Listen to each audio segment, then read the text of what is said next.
हो गया।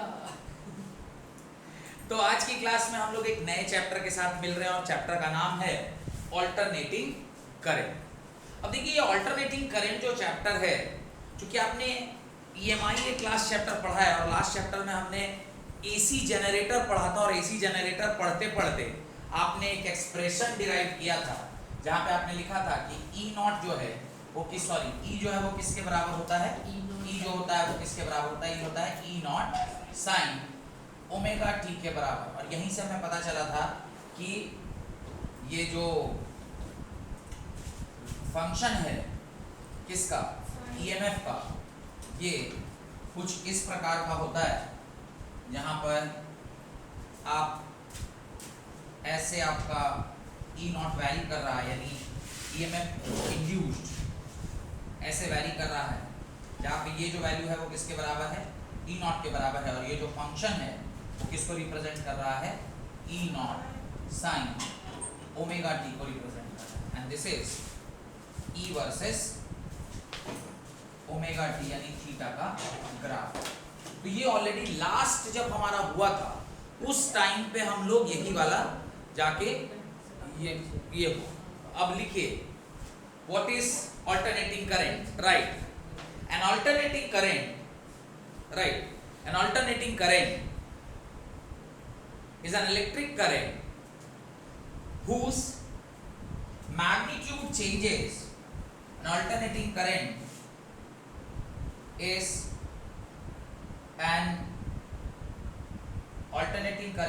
is an electric current whose magnitude changes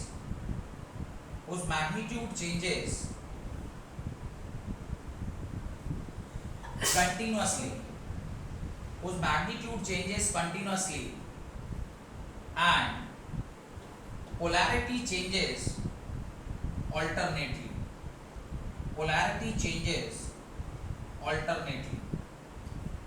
तो एक ऐसा इलेक्ट्रिक करंट जिसका मैग्नीट्यूड जो है वो कंटिन्यूसली चेंज कर रहा है। देखिए हर क्षण इसका मैग्नीट्यूड क्या होता जा रहा है, चेंज होता जा रहा है। ये जो मैं अभी बना रहा हूँ ये ही ना हर एक डिफरेंट पॉइंट पर उसका मैग्नीट्यूड दर्शा रहा है, और हर time the length of the arrow जो अभी मैं बना रहा हूँ वो आपको दिख रहा होगा कि वो अलग अलग साइज का है। तो इसका मतलब है कि जो इसका मैग्नीट्यूड है वो कैसे चेंज कर रहा है, इट इज चेंजिंग कंटिन्यूअसली, लगातार उसका वैल्यू चेंज कर रहा है। And the polarity is changing alternately. आप यहां देखिए इसकी पोलैरिटी एक हाफ में पॉजिटिव है तो दूसरे हाफ में नेगेटिव है। तो इस तरह से इसकी पोलैरिटी जो है वो हल्की हल्की हर एक अल्टरनेटिव मतलब हाफ साइकिल में क्या होता जा रहा है, चेंज कर रहा है। जो ऑलरेडी आप कहां देखे थे, जो ऑलरेडी आप देख चुके थे, जो ऑलरेडी आप देखे हैं, कहां पर देखे हैं, जब हम लोग एसी पढ़ रहे थे वहां पर आपने इसे देखा था। और इसकी जो मैक्सिमम वैल्यू होती है वही किसके बराबर होती है, ई नॉट के बराबर होती है। तो ये जो यहाँ पर वैल्यू है वो किसके बराबर है, ई नॉट के बराबर। तो उसके नीचे आप ये एक ग्राफ बनाइए, इसके नीचे आप ये एक ग्राफ बनाइए और ये ईएमएफ का ग्राफ है। और जब आप इस ग्राफ में इसी पर्टिकुलर एक्सप्रेशन में जब आप आई का एक्सप्रेशन लिखते हैं तो किसके बराबर हो जाता है, आई नॉट साइन ओमेगा टी, जहां पर आप लिख सकते हैं आई नॉट जो है वो ई नॉट बाई आर के बराबर है। आई नॉट किसके बराबर है, ई नॉट बाई आर के बराबर है। ये आपका एक्सप्रेशन ऑलरेडी हम लोग ये सब पढ़ चुके हैं, ध्यान होगा आपको हम लोगों ने ये सब पढ़ा हुआ है, ये ऑलरेडी हम लोग पढ़े हुए हैं।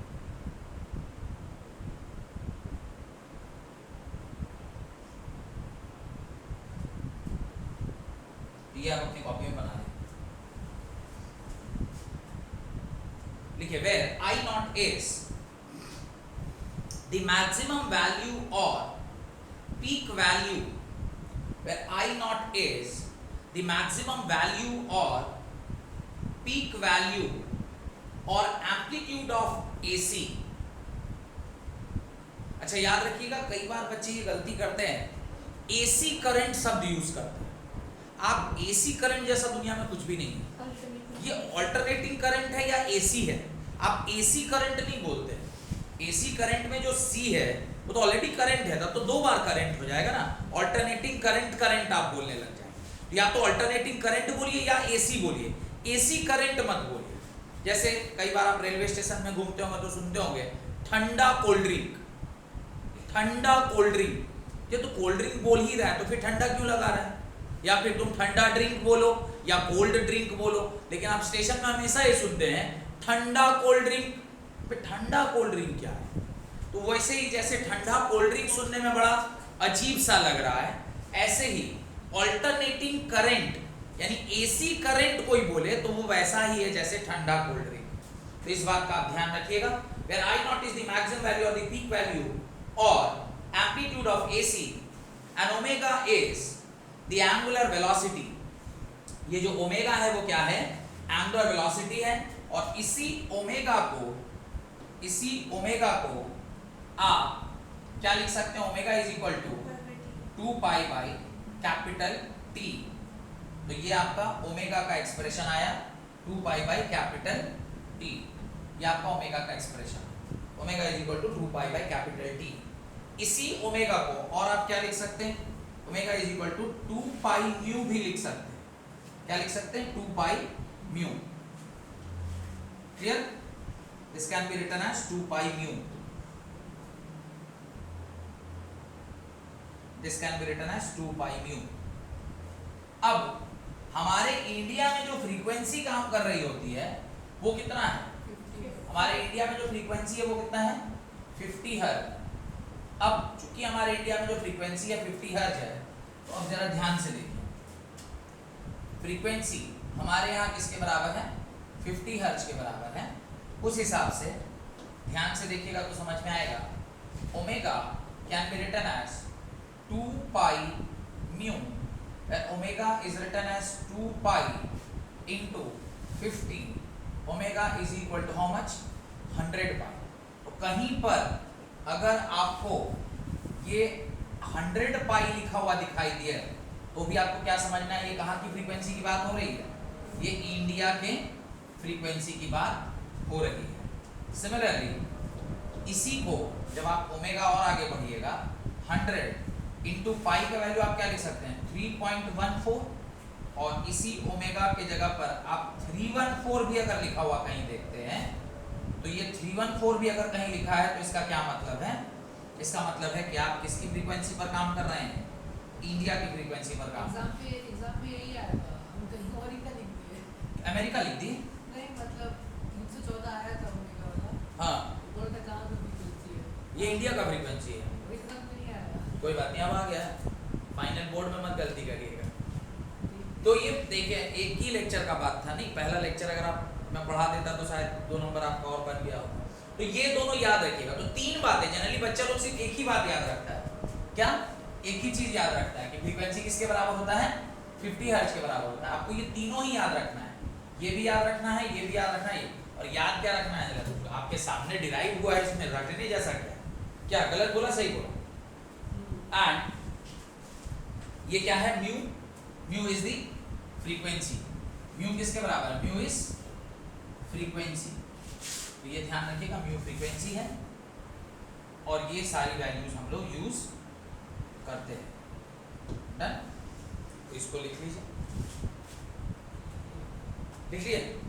इसके नीचे तो वोल्टेज का ग्राफ बना लिए। अब एक ग्राफ मैं ऐसा बना रहा हूं जिसमें वोल्टेज और करंट दोनों को दिखा रहा हूं। ध्यान से देखिएगा, वोल्टेज और करंट दोनों को दिखा रहा हूं। ये आपका ये थोड़ा सा गड़बड़ हो गया, सीधा देखिएगा, सीधा है? ठीक है। अब देखो, अब वोल्टेज जो है हमारा ये ऐसा बनेगा। वोल्टेज जो है ये दोनों एम्पलीट्यूड लगभग सेम ही आया है क्या? ठीक है। तो ये हमारा जो ग्राफ है वो किसका ग्राफ है? E0 साइन ओमेगा टी का ग्राफ है। इसी के ठीक नीचे एक ग्राफ और बना रहा हूं मैं, जो ऐसा ग्राफ बनेगा, और ये जो ग्राफ बनेगा ये किसका ग्राफ बनेगा? ये बनेगा आई नॉट साइन ओमेगा टी का ग्राफ। और ये जो एम्पलीट्यूड का डिफरेंस है ऑलरेडी मैंने एक्सप्लेन कर रखा है कि क्यों ऐसा एम्पलीट्यूड का डिफरेंस आया है। ये आपका आई नॉट होगा, और इसी पॉइंट पर एक और वैल्यू आएगी जो यहाँ से यहाँ जाएगी, और ये क्या होगा? ई नॉट। और वो जस्टिफाइड ऐसे है कि जो आई नॉट है, आपने अभी पिछले स्लाइड में देखा था, वो ई नॉट बाई आर के बराबर। अब जरूरी नहीं आर हो, यहाँ पे कोई भी रेजिस्टेंस हो सकता है, तो मैं ना इसके यहाँ पे सीधी इम्पीडेंस यूज कर देता हूँ जेड। अब क्या है इम्पीडेंस, इसको इस चैप्टर में पढ़ेंगे, पर अभी सिंपली हम क्या यूज कर रहे हैं, इसके जगह पर एक जेड वैल्यू यूज कर रहे हैं। जेड मतलब कोई ना कोई तरह का रेजिस्टेंस। क्यों? क्योंकि अगर तीन प्रकार का रेजिस्टेंस हम लोग देखने को मिलता है। अगर मेरा सर्किट रेजिस्टिव सर्किट है, कैसा सर्किट है? रेजिस्टिव सर्किट है, तो Z जो है वो R के बराबर हो जाएगा। अगर मेरा सर्किट इंडक्टिव सर्किट है, कैसा सर्किट है? इंडक्टिव सर्किट है, तो उसके जगह पे आप यूज करते हैं XL। और अगर मेरा सर्किट कैपेसिटिव सर्किट है, तो कैपेसिटिव सर्किट की जगह पर आप क्या यूज करते हैं? XC यूज करते हैं। क्या यूज करते हैं? XC यूज करते हैं। तो ये बात को आपको क्या रखना चाहिए? ध्यान रखना चाहिए। ये बात को आपको क्या रखना चाहिए? ध्यान रखना चाहिए। ठीक है, ये बात को आपको ध्यान रखना है। ये तीन प्रकार का ही वैल्यू वहां पर आपको देखने को मिलेगा। कौन कौन सा वैल्यू है? रेजिस्टिव सर्किट XL यानी इंडक्टिव सर्किट, XC माने कैपेसिटिव सर्किट। अब चूंकि आप E नॉट को इससे किसी एक क्वांटिटी से क्या कर रहे हैं? डिवाइड कर रहे हैं, तो ऑब्वियसली I नॉट जो है वो E नॉट से क्या हो जाएगा? छोटा हो जाएगा, और ये इसकी वैल्यू को क्या कर देगा? स्मॉलर कर देगा। तो ये बात आपको ध्यान रखना है।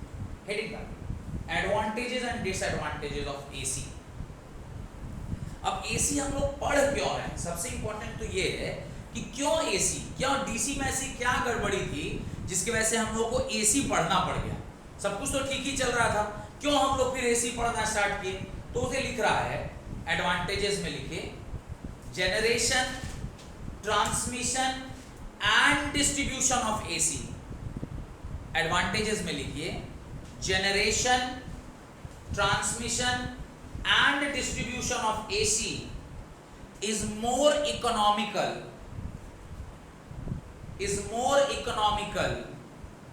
that is less costly than DC. Is more economical, that is less costly,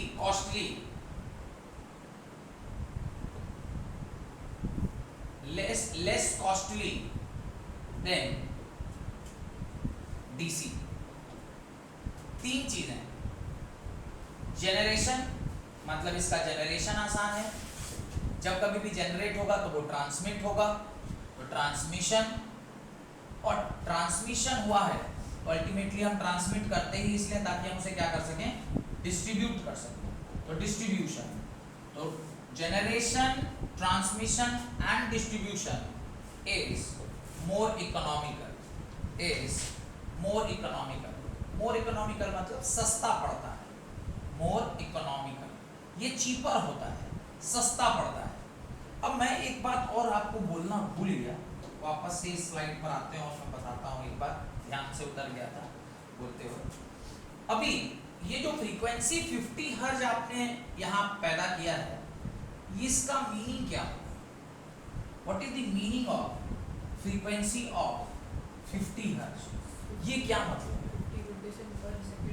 हाँ, इसका मतलब है 50 रोटेशन पर सेकेंड। Very good. इसका मतलब है 50 रोटेशन पर सेकेंड, व्हाट, क्या चीज है जो 50 रोटेशन पर सेकेंड माने 50 बार एक सेकेंड में रोटेट कर रही है?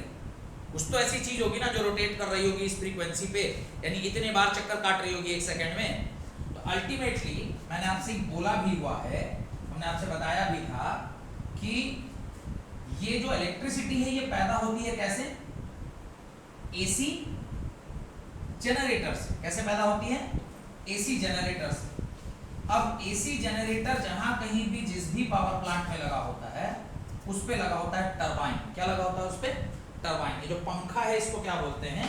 टरबाइन बोलते हैं। क्या बोलते हैं? टरबाइन बोलते हैं। आपने देखा होगा कि कोई भी जो हाइड्रो पावर प्लांट में ज्यादा अच्छे से देख पाते, पंखा जैसा लगा है। इस पंखे पर कोई भी चीज आके गिरेगी, अब क्या क्या गिर सकती है? तो इस पर वाटर आके गिर सकता है, पानी आके गिर सकता है, इसके ऊपर पानी का वेपर आके गिर सकता है, वाटर वेपर आके गिर सकता है, या फिर बाकायदा विंड गिर सकता है। क्या गिर सकता है? विंड गिर सकता है। कुछ भी गिर सकता है इसके ऊपर, इसके ऊपर कुछ भी गिर सकता है। डन। जब ये सब कुछ गिरेगा, जब ये सब कुछ गिरेगा इसके ऊपर, तो ये जो पंखा है वो क्या करेगा? नाचेगा। ये जो नाचेगा तो ये जो इसके साथ लगा हुआ, इसको बोलते हैं शाफ्ट। क्या बोलते हैं? शाफ्ट। ये शाफ्ट भी क्या करेगा? नाचेगा। और ये शाफ्ट एक्चुअली वही शाफ्ट है जो आपने जनरेटर में ऐसे जब पढ़ा था, आपने जनरेटर में जब ऐसे पढ़ा था तो ऐसे देखा था ना कि इधर ऐसे करके वायर लगा हुआ है, यहाँ पर रिंग्स लगे हुए हैं, यहाँ पर एक मैग्नेट है, यहाँ एक मैग्नेट है, और हमने यहाँ पर ऐसे दिखाया था कि ओमेगा से ये नाच रहा होता है। तो ये जो नाच रहा है उसको नचा कौन रहा है? टरबाइन नचा रहा है। और टरबाइन कैसे नाच रहा है? चाहे पानी के गिरने से तो hydro power plant, water vapour के गिरने से तो thermal power plant, nuclear power plant, direct wind के गिरने से विंड पावर प्लांट। ये सब इसको नचा रहे हैं। और ये किस फ्रीक्वेंसी पर नाच रहा है? ये 3000 आरपीएम पे नाच रहा है। कितने पर नाच रहा है? 3000 आरपीएम। कितने पर नाच रहा है? 3000 आरपीएम पे नाच रहा है। इसकी आरपीएम कितनी रहती है? 3000 RPM. What do mean by RPM? Rotation पर मिनट। एक मिनट में कितनी बार नाच रहा है? 3000 बार। तो पर सेकंड कितनी बार नाच रहा होगा? वही 50 बार जो नाचा है। तो फ्रीक्वेंसी ऑफ इलेक्ट्रिसिटी कितनी है? 50 हर्ट्ज आई। क्लियर? तो यहां पर ना ये फ्रीक्वेंसी वाली बात हम बताना भूल गए कि फ्रीक्वेंसी कहां से आया। ये ध्यान से उतर गया था। तो कहीं पर एक जगह देखकर इसको ना वो थोड़ा सा लिख लीजिए ताकि आपको ध्यान रहे कि 50 हर्ट्ज कहां से पैदा हुआ है। ये 50 हर्ट्ज कहीं से, मतलब ऐसे नहीं रैंडमली कहीं से 50 हर्ट्ज आ गया है। ये पावर प्लांट में ये सब कुछ होता रहता है। पावर प्लांट में टरबाइन नाचता है, वो टरबाइन नाचने का जो रोटेशन है दैट इज 3000 आरपीएम, रोटेशन पर मिनट। और जो रोटेशन पर मिनट है मतलब पर मिनट वो कितनी बार नाच रहा है? 3000 बार नाच रहा है। और जब रोटेशन 3000 बार होगा उसका मतलब है कि 50 रोटेशन पर क्या? 50 रोटेशन पर सेकेंड। पॉइंट नंबर 2 एडवांटेज में, तो ये ध्यान रह जाएगा, ध्यान रहेगा ना। सेकेंड एडवांटेज पे चलिए, राइट दी सेकेंड एडवांटेज। तो ये जो जेनरेशन वाली बात थी ना, ये जो जेनरेशन वाली बात थी, ये वही जनरेट हो रहा है कहां पर? पावर प्लांट में।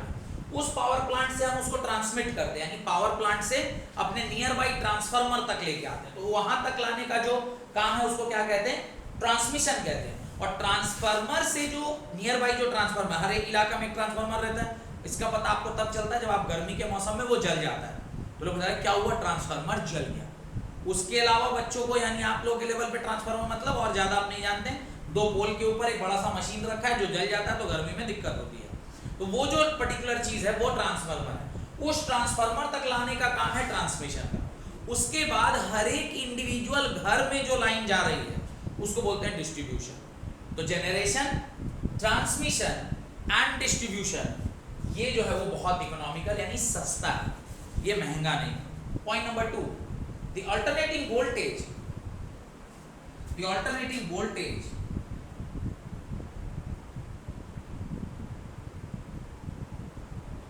the alternating voltage can easily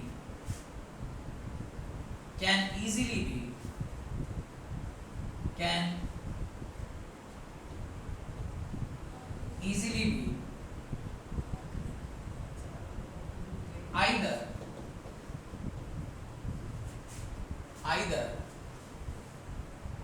stepped up or stepped down.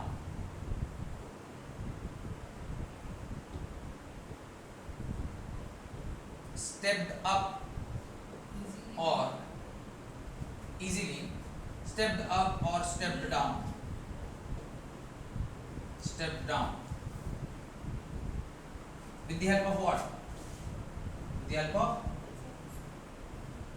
Transformer, with the help of transformer. बोले ट्रांसफॉर्मर एक ऐसा डिवाइस है, ट्रांसफॉर्मर एक ऐसा डिवाइस है जो वोल्टेज को आसानी से स्टेप अप या स्टेप डाउन, स्टेप अप का मतलब क्या होता है?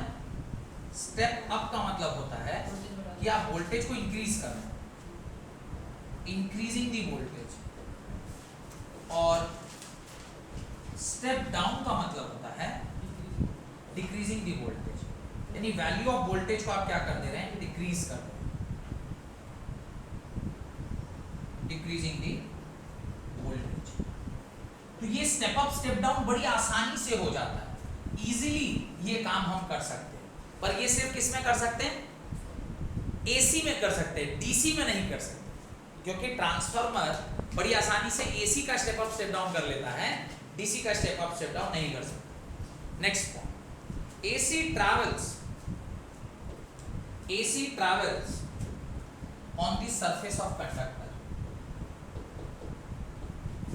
AC travels on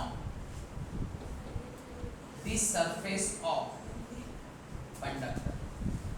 AC कहाँ ट्रैवल करता है? सरफेस में। AC कोर में ट्रैवल नहीं करता, AC travels on the surface of conductor, so costly conducting material can be saved, costly conducting material can be saved for long distance transmission,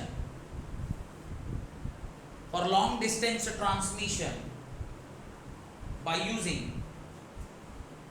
inner core of cheap material, inner core of cheap material, say steel।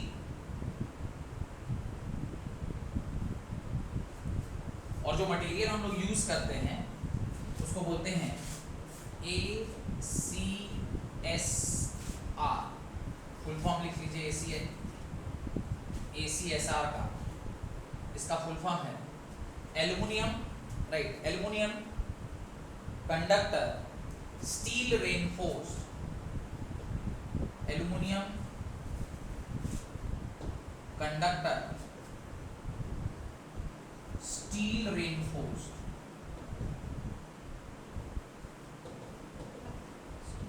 अब इसका क्या मतलब है इस point का, उसको जरा ध्यान से समझते हैं। क्या कह रहा है कि ये मान लीजिए आपका वायर है जो ट्रांसमिशन के लिए एक जगह से दूसरी जगह यूज में आए, ये वो वायर है जिसको आपने ट्रांसमिशन के लिए एक जगह से दूसरी जगह यूज किया। उनका कहना है कि इस वायर का जो कोर है उसको आप क्या कीजिए, किसी सस्ते मटेरियल का बना लीजिए। कैसे बना लीजिए? किसी एक चीप मटेरियल का बना लीजिए। तो ने कहा जो अंदर का कोर है उसको हम लोग किससे बना ले रहे हैं? स्टील से बना ले रहे हैं। स्टील एक सस्ता मटेरियल होता है, तो हमने उसको किससे बना लिया? स्टील से बना लिया। और जो बाहर आपको जिस पर करंट एक्चुअली मूव करने वाला है वो अगर महंगा भी है तो उससे कोई फर्क नहीं पड़ता है, और वो आप महंगा ले लीजिए। तो बाहर हमने क्या ले रखा है? एल्युमिनियम ले रखा है, और अंदर हमने क्या ले रखा है? स्टील ले रखा है। क्यों? क्योंकि एसी जो है वो सिर्फ सरफेस पर फ्लो करता है। कहां फ्लो करता है? सरफेस पर।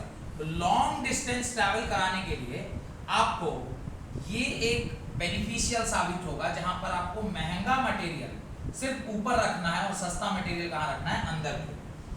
ये ऊपर वाला जो है वो क्या है? This is aluminium. नहीं, ऊपर वाला इनर कोर। इनर कोर किससे बना हुआ है? स्टील से बना। और इसका अगर एक्चुअल फोटो आप देखना चाहते हैं, मैं आपको एक्चुअल फोटो भी इसका दिखा सकता हूँ। हाँ, आज तो नहीं दिखेगा। तो होता क्या है, ये ऐसे, मतलब आप कभी कभी वीडियो ऐसा अचानक से आप लोग के सामने आता भी होगा। ये ऐसे करके ना, ये वायर रहता है, वायर के ऊपर इस तरह से एल्युमिनियम स्ट्रिप्स उसके चारों तरफ ऐसे लपेटा हुआ रहता है। वो लपेटा हुआ इसलिए रहता है क्योंकि एसी ऑलवेज ट्रांसमिट करता है कैसे, AC always transmits on the surface, उसको इनर कोर से कोई मतलब नहीं है। तो इनर कोर आपने सस्ता ले लिया, स्टील आपने सस्ता ले लिया कि ये चीपर मटेरियल से आपने बना लिया, ये स्टील है, और जो बाहर वाला था वो एल्युमिनियम है। तो इससे क्या हुआ कि आपका सस्ते में काम निपट गया। ये जो मटेरियल है ये क्या है, एल्युमिनियम। अंदर वाला सस्ता, बाहर वाला महंगा, तो ओवरऑल जो कॉस्ट है ट्रांसमिशन का वो क्या हो गया, रिड्यूस हो गया। और ये एसी में ऐसा, डीसी में ऐसा संभव नहीं है।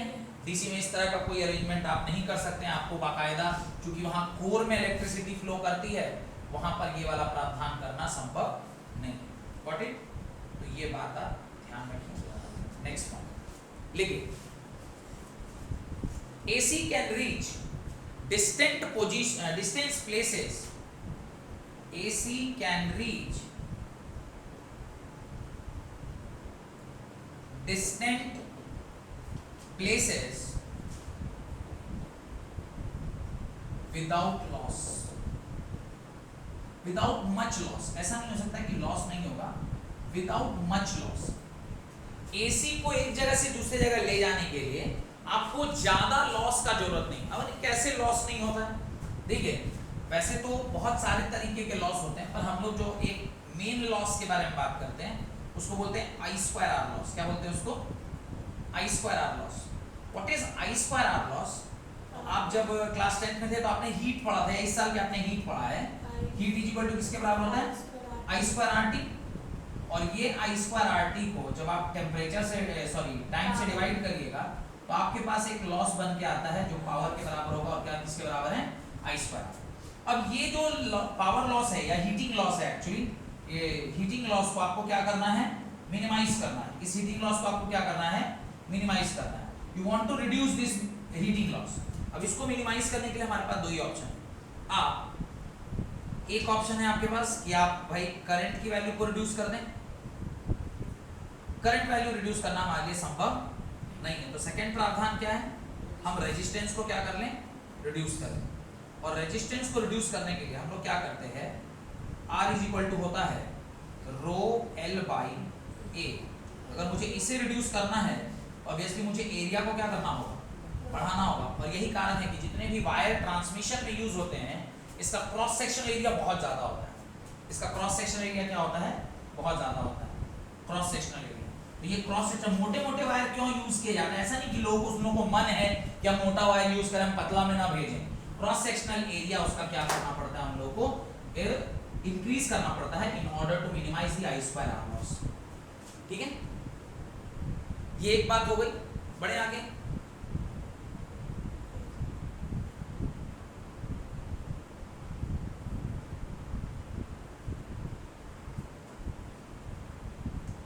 बढ़े आगे। और एक सेकेंड एस्पेक्ट है, ये फर्स्ट एस्पेक्ट था, ये वाला बात है। अब एक दूसरी बात भी है। दूसरी बात क्या है, आप ये भी जानते हैं कि heat is equal to V²/R × T है। तो हीटिंग इफेक्ट को हम लोग एक और तरीका है जिससे मिनिमाइज कर सकते हैं कि अगर वोल्टेज बढ़ जाए तो ये पावर है नहीं, नहीं ये तो है, हीट है, टी है ना, टी है, हाँ तो हीट ही होगा। ठीक है, तो अगर मेरे को इसको मिनिमाइज करना है उसका तरीका इसका तरीका है कि आपको अल्टीमेटली I²R लॉस को क्या करना है, मिनिमाइज करना है। अब I²R लॉस मिनिमाइज करने के लिए एक प्रावधान ये भी है कि आप वोल्टेज को क्या कर दें, इंक्रीज कर दें। वोल्टेज इंक्रीज होगा ना तो जो आपका V = IR वाला फैक्टर है, आपने R को डिक्रीज किया और आप चाहते हैं कि मेरा करंट जो है वो तो कांस्टेंट ही रहेगा, इसको क्या करना पड़ेगा, इंक्रीज करना पड़ेगा, तभी जाके कांस्टेंट रहेगा ये वैल्यू। और इस वैल्यू को कांस्टेंट करने के लिए आपको वोल्टेज को बढ़ाना होगा, वोल्टेज बढ़ाना होगा। यही कारण है कि जब कभी भी हम लोग ट्रांसमिशन करते हैं, ट्रांसमिशन करते हैं तो ट्रांसमिशन के केस में जो हमारा वोल्टेज है उसको हम लोग बहुत बढ़ा देते हैं। रीजन, जब जेनरेशन पॉइंट पे यानी जेनरेशन जहां पर हो रहा है वहां पर जो वोल्टेज प्रोड्यूस होता है वो 11 केवी का प्रोड्यूस होता है। कितने केवी का प्रोड्यूस करते हैं? 11 केवी का प्रोड्यूस करते हैं। यहाँ पर हम लोग एक स्टेप अप ट्रांसफार्मर यूज करते हैं। कौन सा ट्रांसफार्मर यूज करते हैं? Step up transformer. Step up transformer इस 11 केवी को 132 केवी में कन्वर्ट कर देता है। कितने केवी में कन्वर्ट कर देता है? 132 केवी। और जब वोल्टेज बढ़ेगा तो V = IR में आपने इस क्वांटिटी को घटाया है और ये कांस्टेंट रहने वाला है, तो ये ऑब्वियसली क्या होगा? बढ़ जाएगा। और ये बढ़ेगा तो आपका ये वाला जो लॉस है ये भी क्या हो जाएगा? घट जाएगा। तो यही कारण है कि हम लोग वोल्टेज को क्या करते हैं? इंक्रीज कर देते हैं जब कभी भी हमें, और एक बार बताइए ना। कह रहे हैं कि जब कभी भी हम लोग एक जगह से दूसरी जगह वोल्टेज माने ट्रांसमिशन के लिए, तो आप लॉसेस को मिनिमाइज करना चाहते हैं। लॉस को मिनिमाइज करने का एक ही तरीका है, एक तो तुम रेजिस्टेंस कम कर दो या वोल्टेज को इंक्रीज कर दो। वोल्टेज इंक्रीज क्यों करते हैं? क्योंकि वोल्टेज इंक्रीज होगा V = IR, इसमें अगर R कम है और V आपका बढ़ जाएगा तो करंट कांस्टेंट रहने वाला है। ये तभी मैनेज हो जाएगा अगर कोई चीज कांस्टेंट है। V/R का रेशियो तभी बराबर रहेगा जब कोई एक क्वांटिटी घट रही है तो दूसरी क्वांटिटी को क्या होना पड़ेगा? बढ़ना होगा। तो यहाँ पे जो आपका वोल्टेज है उसको हमको क्या करना पड़ जाएगा? बढ़ाना पड़ जाएगा। वोल्टेज बढ़ेगा तो I2R लॉस क्या हो जाएगा? घट जाएगा। वोल्टेज के बढ़ा के हम लोग क्या कर सकते हैं? I2R लॉस को मिनिमाइज कर सकते हैं। अब जब इसको हम मिनिमाइज करेंगे तो जनरेशन पॉइंट पे जो वोल्टेज है वो कितना है? जनरेशन पॉइंट पे जो वोल्टेज है दैट इज इक्वल टू 11 केवी। तो हम लोग क्या करते हैं? एक स्टेप अप ट्रांसफार्मर यहाँ पे लगाते हैं जिसका काम है ये 11 केवी को किस में बदल देता है? 132 केवी पे। 132 केवी पे आपका वोल्टेज बढ़ गया और जब भी वोल्टेज बढ़ेगा तो आपका लॉस घटेगा। तो हम लोग ये जो अल्टरनेटिव करंट है उसके अंदर लॉसेस को मिनिमाइज करने का हमारे पास ऑप्शन है। चाहे आप रेजिस्टेंस को बढ़ा दीजिए बाय इंक्रीजिंग दी थिकनेस और वोल्टेज को बढ़ा दीजिए ताकि आपका लॉस जो है वो कम हो जाए। ऐसा कोई भी प्रावधान हमारे पास इसमें नहीं है। डीसी में ऐसा कोई प्रावधान संभव नहीं है। डन। नेक्स्ट पॉइंट पे आइए। कितना नंबर? 5 नंबर होगा। तो पॉइंट नंबर 5।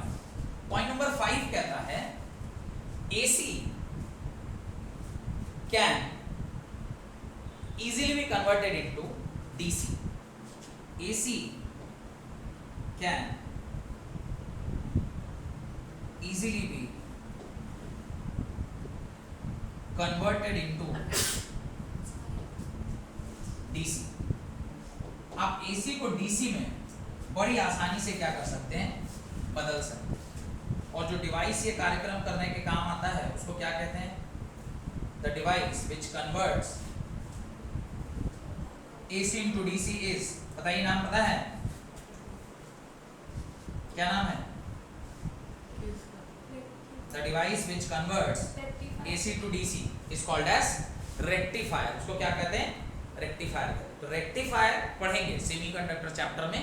रेक्टिफायर हम लोग को पढ़ना है, half wave rectifier and full wave rectifier. AC को आप बड़ी आसानी से किस में कन्वर्ट कर सकते हैं? DC में। हम लोग स्टडी से बोल रहा था कि ऐसे कोई डिवाइस ही नहीं है जो कन्वर्ट करे। क्या करता है?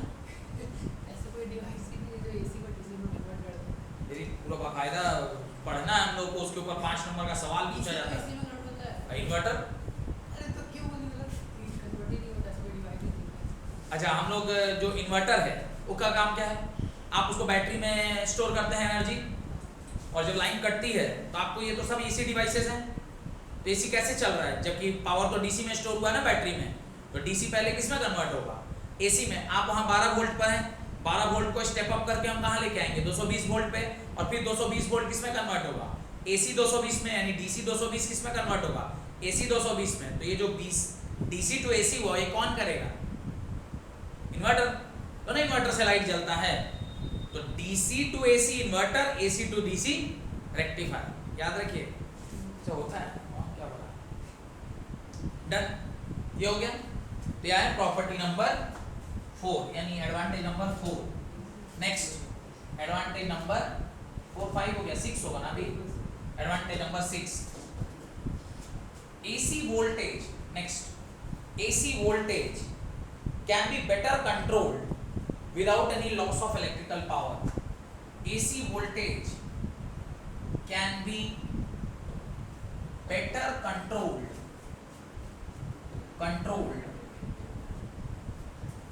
without any loss of electrical power. Without any loss of electrical power, electrical power के विदाउट लॉस के हम लोग एसी को कंट्रोल कर सकते हैं। इसको जो कंट्रोल करने वाली डिवाइस है उसको कहते हैं चॉक कॉइल। क्या बोलते हैं उसको? Chalk coil. पहले आप लोग के सिलेबस में था चॉक कॉइल, अभी डिलीट कर दिया है, पढ़ते थे पहले चॉक कॉइल के बारे में। विदाउट इलेक्ट्रिकल लॉस के हम आराम से इसके वोल्टेज को रेगुलेट कर सकते हैं। और वोल्टेज रेगुलेटर क्या होता है तो आप जानते ही हैं। ट्रांसफार्मर का दूसरा नाम क्या है? Voltage regulator. तो लिख दीजिएगा पीछे जहां पे आपने एक पॉइंट ट्रांसफार्मर वाला लिखा है ना, जो एसी को डीसी में ना क्या कुछ लिखे है ना, स्टेप अप स्टेप डाउन वाला, तो स्टेप अप स्टेप डाउन वाले में लिख दीजिए ट्रांसफार्मर, उसी का नाम होता है वोल्टेज रेगुलेटर, जिसको स्टेबलाइजर के फॉर्म में भी आप यूज करते हैं। देखा, याद है आप लोग स्टेबलाइजर वर्ड कहीं सुने हैं? सुने कि नहीं सुने? स्टेबलाइजर का काम क्या होता है और कहां पर लगता है स्टेबलाइजर? आपने देखा होगा जिसके भी घर में डीवीसी का लाइन है, हमारे यहाँ डीवीसी समझते हैं ना, हम लोग यहाँ झारखंड से जो इलेक्ट्रिसिटी प्रोवाइड होती है वो डीवीसी से आता है, दामोदर वाली कॉर्पोरेशन। ये झारखंड का झारखंड वाला इलेक्ट्रिसिटी यानी गवर्नमेंट इलेक्ट्रिसिटी है। ये डीवीसी में फ्लक्चुएशन बहुत ज्यादा होता है। क्या बहुत ज्यादा होता है? फ्लक्चुएशन बहुत ज्यादा होता है। तो फ्लक्चुएशन होने की वजह से अगर आपके इलेक्ट्रॉनिक डिवाइस, मान लीजिए ये आपका एसी है, एसी मतलब अल्टरनेटिंग करंट नहीं, एसी मतलब एयर कंडीशनर। अब ये एयर कंडीशनर में आपका अगर फ्लक्चुएटिंग करंट जा रहा है, इलेक्ट्रॉनिक डिवाइस का एकमात्र दुश्मन है फ्लक्चुएशन। अगर आपके घर में बिना फ्लक्चुएशन के करंट आ रहा है तो आपका कोई भी इलेक्ट्रॉनिक डिवाइस खराब नहीं होगा। Whenever there is fluctuation in current, आपका इलेक्ट्रॉनिक डिवाइस खराब होता है। इलेक्ट्रॉनिक डिवाइस खराब होने का एकमात्र कारण वही है, फ्लक्चुएशन। वो फ्लक्चुएशन को वेरिएशन नहीं झेल पाता है। अब मान लीजिए आपके पास डीवीसी से लाइन आया, कोई आपके घर के पहले कोई अपना एक एसी ऑन किया, जैसे आपके घर के पीछे वाला आदमी अपना घर का एसी ऑन करेगा, आपका लाइट वाइट सब डिम हो जाएगा। देखें कभी ऐसा होते हुए? जिसको में नहीं होता है, जो डीवीसी होता था उसमें ऐसा अचानक से डिम हो जाएगा। अब बोलिए सर डिम कैसे हो गया? नहीं, फिर आप घर जाएंगे तो वहां पे बहुत पहले तो लोग कर भी नहीं पाते थे, बाद में लोगों ने क्या किया, अपने घर में एक स्टेबलाइजर लगाया, बड़ा वाला स्टेबलाइजर। स्टेबलाइजर का काम होता है वो पूरे इलेक्ट्रिसिटी को यानी वोल्टेज को स्टेबलाइज करता है। वोल्टेज को स्टेबलाइज मतलब अब इस एसी को चलने के लिए कितना वोल्ट चाहिए? 220 वोल्ट चाहिए। मान लीजिए अचानक से वोल्टेज घट गया और घट के 180 हो गया। अब 180 इधर इनपुट है और आउटपुट हमको कितना चाहिए? आउटपुट हमको कितना चाहिए? 220। उस पे एक ऐसा डिवाइस होगा जो ये काम करेगा कि 180 को किसमें बदल देगा? 220 को। यानी यहाँ पे मुझे क्या लगाना पड़ेगा? ट्रांसफार्मर। वो भी कैसा ट्रांसफार्मर? Step up transformer. कभी कभार ऐसा भी हो जाता है कि अचानक से 4-5 तो घर वाला अपना सारा इलेक्ट्रिक बत्ती सब बंद कर दिया। जैसी बंद किया आपका भन पंखा उनका पूरा तेज, लाइट पूरा चकचक। कभी ऐसे भी होता है, हाँ कभी ऐसा भी होता है। तो उस टाइम क्या हो गया, ये 240 या 250 वोल्ट आपको यहाँ से सप्लाई मिलने लगा इनपुट में, पर आपका डिवाइस कितने पर चलता है? कभी अचानक से इसको क्या करना पड़ेगा? स्टेप डाउन करना पड़ेगा। इसको बोलते हैं वोल्टेज रेगुलेटर और स्टेबलाइजर। स्टेबलाइजर मतलब तुम इधर से जैसा भी भेजो मैं इधर स्टेबल भेजूंगा। तुम इधर 180 भेजो मैं इसे 220 बना दूंगा, तुम 250 भेजो मैं 220 बना दूंगा। इस तरफ तुम्हारे डिवाइस को खराबी नहीं पहुंचेगा। इसे देखिएगा जनरली एसी के ठीक पीछे एक स्टेबलाइजर लगा रहता है। एसी के ठीक पीछे तो मशीन हमेशा लगा रहेगा। हम लोग नहीं लगाएंगे क्योंकि हम लोग जिसको में इसकी आवश्यकता नहीं है, क्योंकि वो स्टेबलाइज्ड इलेक्ट्रिसिटी ही देता है। पर जिसके घर में डीवीसी है, ठीक एसी के पीछे देखिएगा तो यूनिट लगा रहेगा और उसका नाम होता है स्टेबलाइजर। वो क्या करता है? वो वोल्टेज को बढ़ाता भी है और वोल्टेज को घटाता भी है। तो इसलिए बढ़ाता घटाता दोनों, इसलिए इसको क्या बोलते हैं? Voltage regulator. जो वोल्टेज को रेगुलेट करे, कम है तो ज्यादा कर दे, ज्यादा है तो कम कर दे, तो ये वोल्टेज रेगुलेटर है। ये सब सिर्फ किसमें संभव है? ये सब किसमें संभव है? सिर्फ और सिर्फ एसी में। डीसी में ये सब बात संभव नहीं है। ठीक है, लास्ट लिखिए, AC machines are very small sized. AC machines are very small sized. AC machines are very small sized.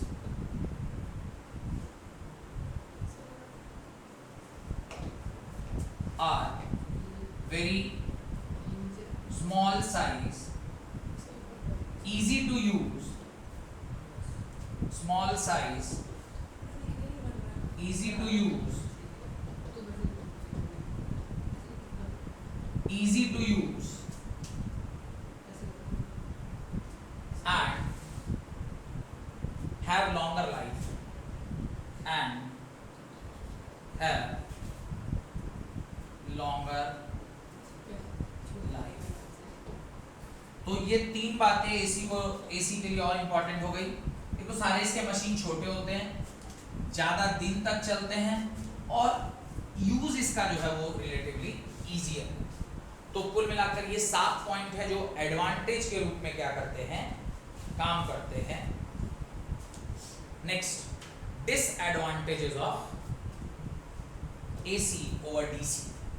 अगला है डिसएडवांटेजेस ऑफ एसी। अब कुछ इसके किसी भी चीज का सिर्फ अच्छाई हो ऐसा तो हो नहीं सकता, अगर अच्छाई होगा तो कुछ बुराई भी होगी। अब उन बुराइयों के बारे में यानी कुछ परेशानियों के बारे में पढ़ते हैं। सबसे पहला, AC is more dangerous than DC. क्योंकि डीसी में, इसको थोड़ा समझिए बात ध्यान से, वैसे और डिटेल में तो अभी थोड़ी देर बाद ही पढ़ाऊंगा आज ही। डीसी में अगर 220 वोल्ट है तो वो 220 वोल्ट की, और एसी में अगर 220 वोल्ट है तो वो एक्चुअली 220 वोल्ट नहीं है, वो 220√2 वोल्ट के बराबर है। क्यों, कैसे, अभी हम लोग पढ़ेंगे, पर इसकी वैल्यू 220 नहीं होके 220 जो हम लोग को मिलता है वो एक्चुअली 220 इंटू √2, तो √2 से मल्टीप्लाई करिए, यानी √2 का वैल्यू कितना होता है 1.414, और जब आप इसको सॉल्व कीजिएगा तो वैल्यू कितना आता है 298 के आसपास आएगा। कितना आ रहा है 311 वोल्ट।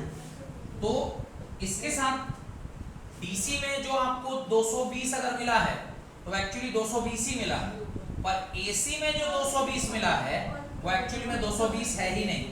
एसी में जो 220 मिला है वो किसके बराबर है, एसी में जो 220 मिला है वो किसके बराबर है, वो 300, वो किसके बराबर है, वो 311 वोल्ट के बराबर है। तो ये ज्यादा झटका दे सकता है बनस्पत डीसी के। तो डीसी से ज्यादा डेंजरस कौन होता है, एसी होता है, क्योंकि यहां पर the value of voltage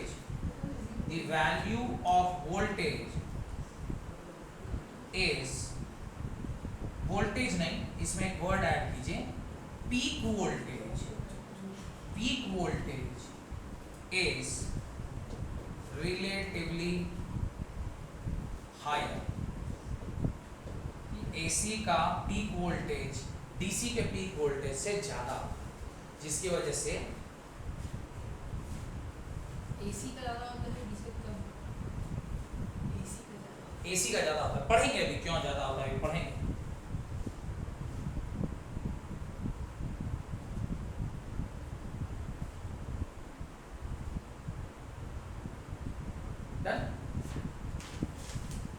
Point number 2, AC cannot be used. Point number 2, AC cannot be used for electrolysis. Point number 2, AC cannot be used for electrolysis. AC cannot be used for electrolysis. अब electrolysis क्या होता है ये तो पढ़ाने की आवश्यकता नहीं, इलेक्ट्रोकेमिस्ट्री में पढ़े थे। इलेक्ट्रोलाइसिस में आप लोग इलेक्ट्रोप्लेटिंग करते हैं। इलेक्ट्रोलाइसिस की मदद से आप क्या करते हैं, इलेक्ट्रोप्लेटिंग करते हैं। इलेक्ट्रोप्लेटिंग में प्योर मेटल जो है वो डिपॉजिट होता है किसी एक दूसरे सब्सटेंस के ऊपर, जो हम लोग बोलते हैं सोना का पानी चढ़ाना या चांदी का पानी चढ़ाना, जिसको अमेरिकन गोल्ड ना, सिटी गोल्ड क्या बोलते हैं, सिटी गोल्ड, जो 18 कैरेट या 20 कैरेट का गोल्ड प्लेटिंग करके देते हैं। तो महंगा ही रहता है, पर सोने जैसे अंदर भली कोई और मटेरियल है पर ऊपर से सोना का पानी चढ़ा हुआ है। या कई बार सोने की घड़ी दहेज में मिलती थी पहले, तो सोने की घड़ी में का पूरा घड़ी सोना का थोड़े देता था, सोना का क्या रहता था, पानी चढ़ा हुआ। पानी चढ़ना मतलब इलेक्ट्रोप्लेटेड रहता था। कैसा रहता था, इलेक्ट्रोप्लेटेड। उस केस में क्या होता है कि अगर मान लीजिए डीसी है तब तो करंट यूनिडायरेक्शनल है। यूनिडायरेक्शनल है मतलब जो प्योर मेटल है वो उस पर्टिकुलर सब्सटेंस पे जाके क्या हो जाएगा, जमा हो जाएगा।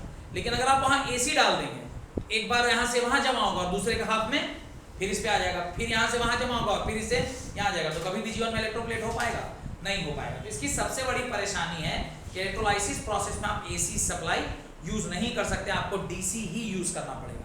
एक तरह से ड्रॉबैक है, एक प्रोसेस ही पूरा आप नहीं कर सकते। नेक्स्ट लिखिए, AC in a wire, point number 3, AC in a wire, AC in a wire is not uniformly distributed throughout the cross section, is not uniformly distributed throughout the cross section, throughout the cross sectional area, throughout the cross sectional area। AC किसी भी wire में वो through out है। आपने अभी थोड़ी देर पहले देखा कि वो तो सिर्फ सरफेस पर फ्लो करता है, और सरफेस पे फ्लो करेगा तो through out the cross section तो यूनिफॉर्मली डिस्ट्रीब्यूट नहीं है। जिसके से क्या होता है, लिखिए, the AC density is much greater on the surface, the AC density is much greater on the surface of the wire than that of inside the wire. AC density is much higher near the surface of wire and that of inside the wire, inside the cross section area of the wire, जो भी लिखा हो। This is called as skin effect. This is called as skin effect. This is called as skin effect. इसी को क्या कहते हैं, skin effect कहते हैं। एग्जाम में अगर 1 नंबर का क्वेश्चन या 2 नंबर का क्वेश्चन आ जाए, व्हाट इज स्किन इफेक्ट, समझा लेंगे। This is called as skin effect due to which inner core remains unused,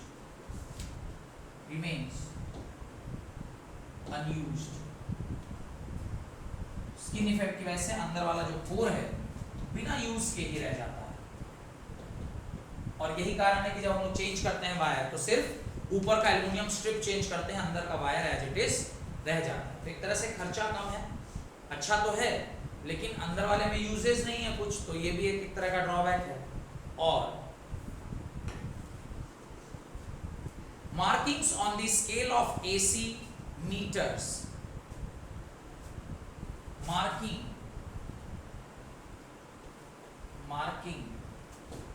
on the AC meters are non-uniform and not equidistant,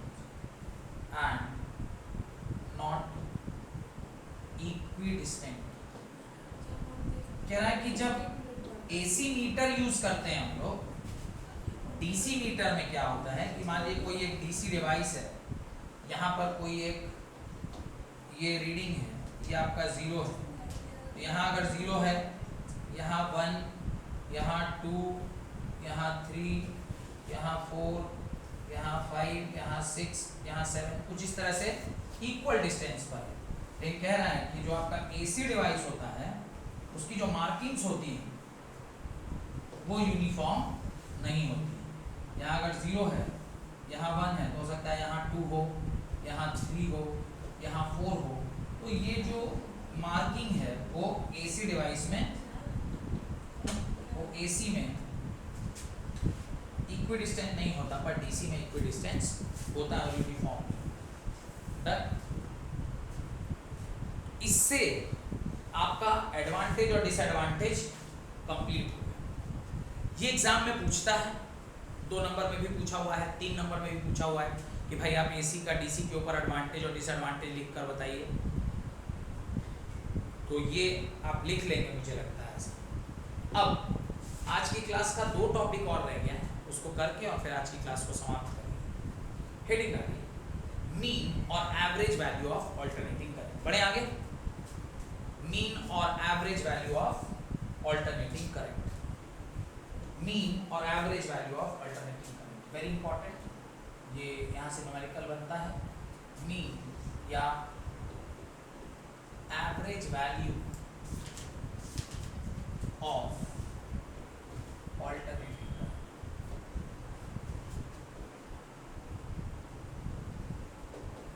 अब ये पढ़ने की नौबत क्यों आई?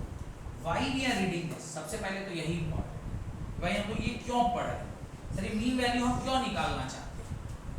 उसका कारण है मीन वैल्यू निकालने का, अभी थोड़ी देर पहले मैंने आपसे कहा था कि जो एसी होता है, ये एसी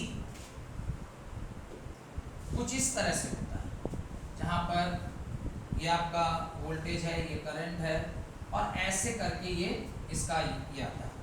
अब जब हम लोगों ने इसका मैग्नीट्यूड देखा था तो डेफिनेशन में भी आपने देखा है, कह रहा है the magnitude is changing continuously and the polarity is changing alternately. तो पोलैरिटी अल्टरनेटली चेंज हो रही है और मैग्नीट्यूड कंटिन्यूअसली। अब यहां से मुझे एक बात समझ में आ रही है कि इसकी वैल्यू चूंकि हर क्षण बदल रही है, आप देख पा रहे होंगे इसकी वैल्यू हर क्षण बदल रही है। तो मुझे अगर ये पता करना हो कि एक्चुअली हम लोग को मिला कितना, तो कुछ तो एक एवरेज वैल्यू मिला होगा ना, क्योंकि मान लीजिए डीसी में क्या होता है, डीसी में तो सिंपल इस तरह यहाँ से ऐसे एक वैल्यू चली जाती है, तो क्या भैया कितना मिला, तो आपको 220 वोल्ट मिला, क्योंकि एवरेज कोई मैक्सिमम वैल्यू है, वही आपका वैल्यू भी है। यहाँ पर तो ऐसा नहीं, हर क्षण मैग्नीट्यूड बढ़ घट रहा है, तो कुछ तो एक एवरेज वैल्यू ऑफ करंट मिला होगा पूरे इंटायर प्रोसेस में। यहाँ पर 0 0 से 1 2 ऐसे करके बढ़ रहा है, फिर घट रहा है, तो कहा कि भाई कितना, ये तो मैक्सिमम वैल्यू आई नॉट के बराबर है, पर आई नॉट का कितना परसेंट हम लोग को एक्चुअली मिला, क्योंकि इसका तो मैग्नीट्यूड कंटिन्यूअसली बदल रहा है, तो उसमें एक एवरेज वैल्यू लेना पड़ेगा। तो वो एवरेज वैल्यू हम लोग को क्या करना है, निकालना। उसी के लिए आपने हेडिंग डाला है मीन या average value of alternating current. ये बात क्लियर हुआ कि हम क्यों इसके बारे में पढ़ना चाहते हैं? इसके बारे में इसलिए पढ़ना चाहते हैं क्योंकि ये जो डीसी है, डीसी में तो आपको दिख रहा है कि बड़ी आसानी से क्या है 220 वोल्ट है, पर यहाँ पर आपको नहीं दिख पा रहा है, क्यों? क्योंकि always the magnitude is changing. इसी बात को हम लोग क्या करेंगे, अब यहाँ पे पता करेंगे कि भाई हम लोग को आखिर मिला कितना, हम लोग को आखिर मिला कितना। तो जो मिला कितना उसको हम लोग अभी पता कर लेते हैं। Done, right. इसके लिए पहले आप डेफिनेशन लिखिए, मीन वैल्यू या एवरेज वैल्यू ऑफ करंट का डेफिनेशन लिखिए, राइट। मीन और average value of alternating current is that value of steady current. Mean या average value of steady current is that value of steady current, is that value of steady current which sends the same amount of charge through a circuit, which sends the same amount of charge through a particular circuit, which sends SENDS, which sends the same amount of charge through a particular circuit in a certain interval of time, in a certain interval of time, as is sent by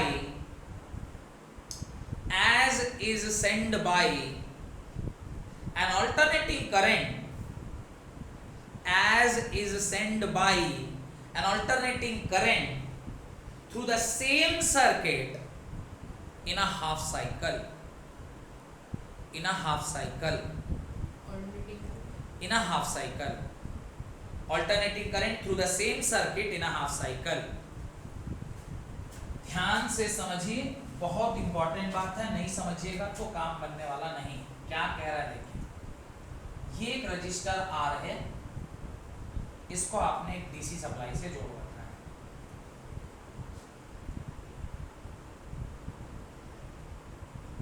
और इसी के बराबर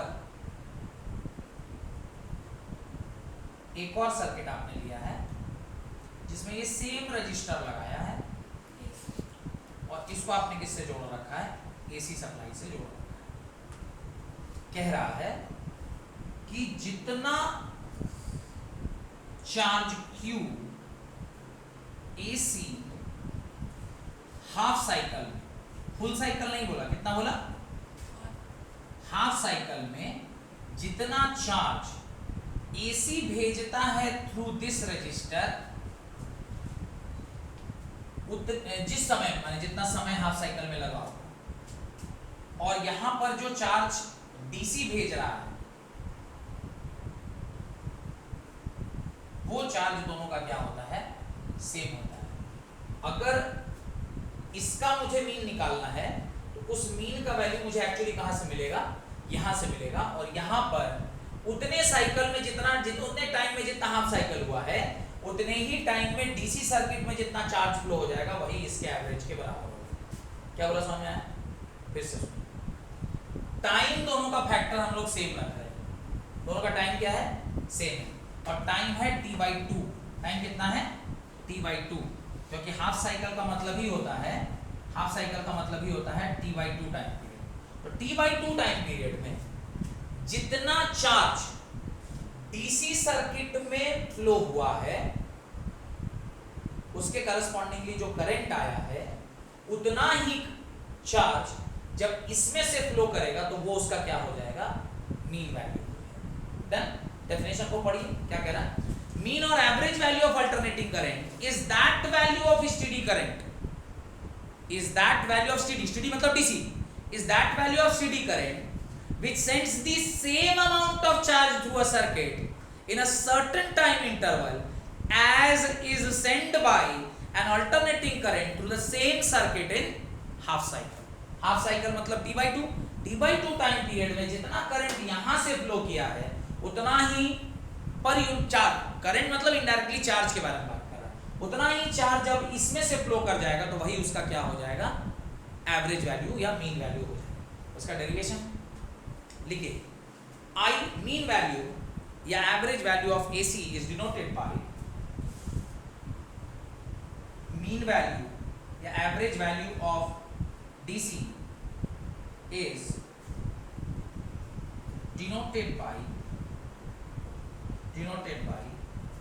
इसको ऐसे भी कुछ लोग दिखाते हैं, कुछ लोग ऐसे भी दिखाते हैं, और कुछ लोग आई मीन भी लिखते हैं, और कुछ लोग आई एवरेज भी लिखते हैं। ये सब एक ही चीज लिखा हुआ है, कोई अंतर इनमें नहीं है, ये सब के सब एक ही चीज है। ये ध्यान रहेगा कॉन्सेप्ट। तो हम लोग अल्टीमेटली निकालना चाहते हैं, कि वो क्या वैल्यू है, एवरेज क्या वैल्यू मुझे निकल कर आएगी हाफ साइकिल, पूरे साइकिल में नहीं, कहां तक, हाफ साइकिल को क्या वैल्यू निकल के आएगा इसका। अब यहां भी हो सकता है, यहां भी हो सकता है, या कहीं भी हो सकता है। हम लोग जानना चाहते हैं कि इसका एवरेज हम लोग को कितना मिलेगा, इन सारे का एवरेज कितना मिलेगा। चलिए डेरिवेशन स्टार्ट करिए। Right, let an alternating current be represented by, let an alternating current be represented by I is equal to I naught sin omega t, I is equal to I naught sin omega t। देखिए नीचे लिखिए, the charge sent by an alternating current I in time dt, the charge sent by an alternating current in time dt is given by dq is equal to I dt। therefore dq is equal to I के जगह पे क्या लिख सकते हैं, I naught sin omega t dt, I naught sin omega t dt। done। उसके नीचे लिखिए, therefore the charge sent by AC in first half cycle, therefore the charge sent by DC in first half cycle is given by, दोनों side integration का sign लगाइए और 0 से t/2 integrate कर दीजिए। तो ये जो dq है ये तो q में बदल गया, इस तरफ आई नॉट आप क्या ले लेंगे, बाहर ले लेंगे, इंटीग्रेशन आ जाएगा sine omega t d t और वैल्यू होगा 0 से लेकर t/2 तक। q is equal I naught तो यहाँ रहेगा ही, इसको sine omega t d t का integration minus cos omega t by omega, तो ये आ गया minus cos omega t by omega और लिमिट पुट कर दीजिए 0 से t/2 तक। यहाँ तक कोई डाउट? दोनों साइड पे आप क्या डाल दीजिए, लिमिट डाल दीजिए। जीरो हो गया। I Q is equal to, एक तो आप ये करिए माइनस साइन बाहर निकाल लीजिए, आई नॉट और ओमेगा बाहर रहने दीजिए, अंदर सिर्फ क्या रहने दीजिए कॉस ओमेगा टी और लिमिट पुट करिए 0 से लेकर t/2 तक। जब आप ऐसा करेंगे, ओमेगा में भी डला होगा, क्या बोले बाबू, ओमेगा में भी डला है। Minus I naught by omega बाहर लीजिए, कॉस ऑफ ओमेगा इनटू पहले अपर लिमिट यानी t/2 minus cos of omega into lower limit 0 put कर दिए। q is equal to minus I naught by omega cos omega की जगह पे मैं 2π/t लिख दूं into t/2 minus cos omega into 0 cos 0 क्या होता है 1 के बराबर होगा ना। I is equal to I naught by omega, t से t कैंसिल, 2 से 2 कैंसिल, कॉस पाई कितना होता है -1 and -1। q is equal to I naught omega by omega into -2 minus minus इसको क्या बना देगा, प्लस बना देगा, तो आ जाएगा 2i नॉट बाई ओमेगा। क्या आया, हम पूछते हैं कि लिमिट पुट किया तो वो ओमेगा में नहीं पुट करेंगे, इसमें ठीक है उसके ना, साथ ही था। ठीक है डाल दिए। हाँ, ठीक है। यहाँ तक कोई डाउट नहीं? तो ओमेगा को उसमें अगर उस टाइम अगर 2π/t कर दे फिर उसमें t का वैल्यू पुट नहीं करेंगे।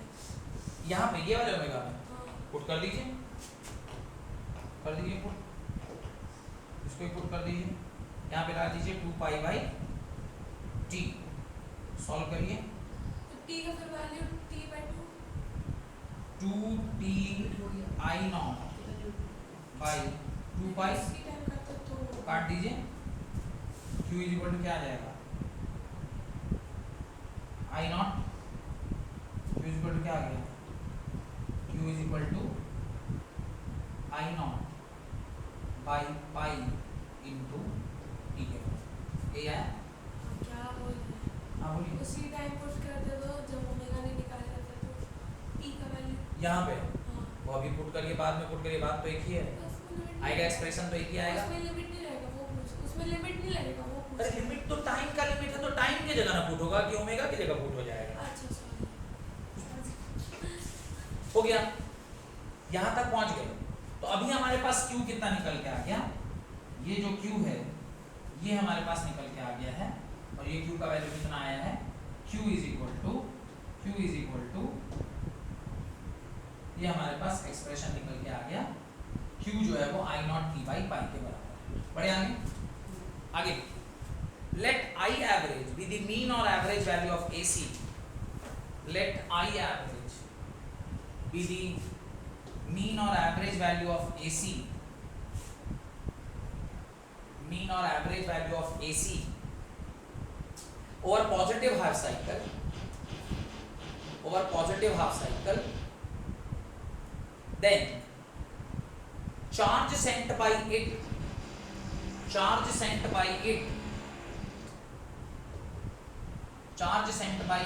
in time t/2, charge sent by it in time t/2 is given by q is equal to I average into t/2।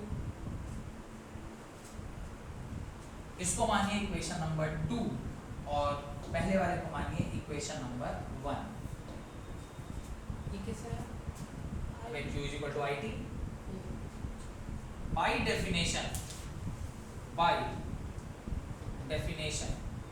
उसने बोला है कि दोनों चार्जेस क्या होने चाहिए, सेम होने चाहिए। देखिए लिखा है ना, same charge is flowing in the circuit. दोनों चार्जेस अगर सेम होंगे तो इक्वेशन 1 और 2 कैन बी इक्वेटेड। तो वहां पे क्या आया था, I not into time by pi is equal to I average into time by 2। T से T क्या हो गया, कैंसिल हो गया। I एवरेज क्या निकल के आया, 2I नॉट बाई पाई निकल के आएगा। देखिए तो I एवरेज कितना निकल के आया, 2I नॉट बाई पाई। और जब आप इसी I एवरेज को इनटू 2 बाई पाई करेंगे, ये जो I एवरेज है 0.637 I नॉट के बराबर आता है। कितना आता है, 0.637 I नॉट के बराबर, जिसका मतलब होता है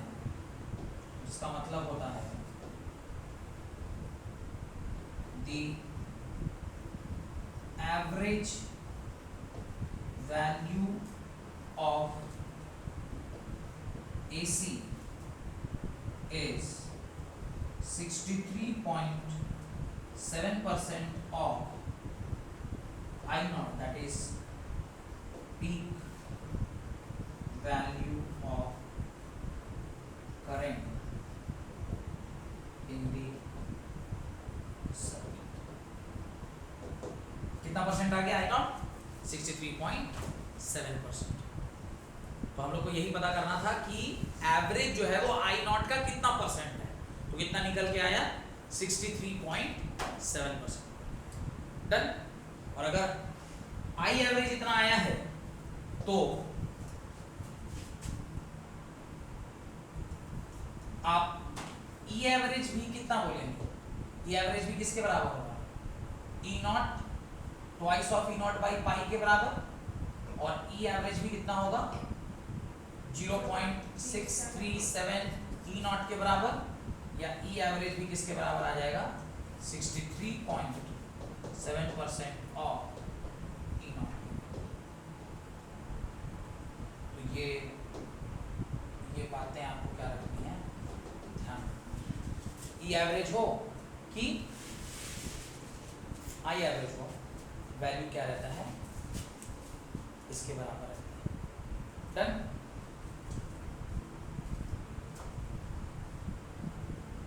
यहां तक कोई डाउट नहीं? तो हम लोग जो वो बनाए थे, एक हमने जब ये टॉपिक स्टार्ट किए थे तो हमने वहां पर एक इस तरह का कर्व बनाया था, क्योंकि एसी के लिए वोल्टेज का कर्व था।